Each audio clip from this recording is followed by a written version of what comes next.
Sakto to. Asan sila? Asma! Ay, may pa-front number. Yes, oo. Ayan. Ay.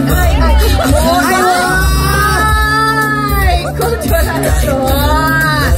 Di ba rin? Di ba, Asma? Di na tayo sa gitna. Wala nang palakpakan yan.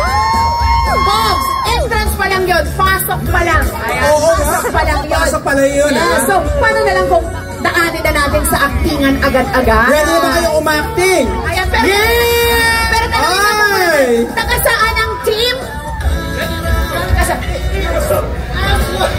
Taga-saan kayo? Taga-saan? We are aces from Manila and Pangasinan! Wow! At ang inaabangan nila tonight? Ijiwayo!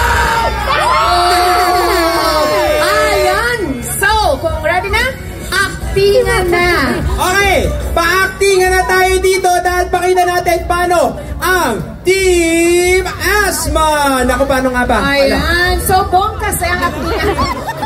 Actingan to, hindi to kantahan. So, para sa mga asthma at lung problem naman, i-MX3 mo yan. So, ang MX3 ay maglalaman ng alpha, beta, and gamma phytonutrients na mula sa butas na G, manggastana. So, nakakaawa naman talaga po. Ang kaya mo yan. Sa paghinga.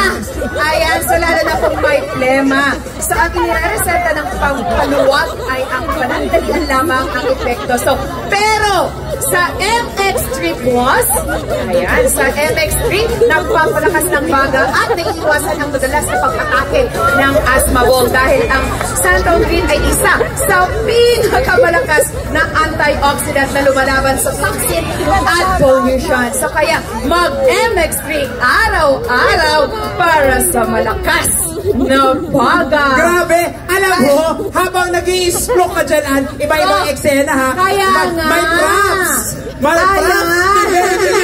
Ay, oh, di ba? Meron pang atake na may asthma na. Correct. Nonchalant. Sila, kanina ay may nonchalant tayo, may asthma. Ito may pa-rescue. Ayan, may pa-rescue. Pero ang labi pulang-pulate. Yeah. Ayan, plakado. Yes. Alam mo natin, di ba, asthma? Asthma. Oh, kaya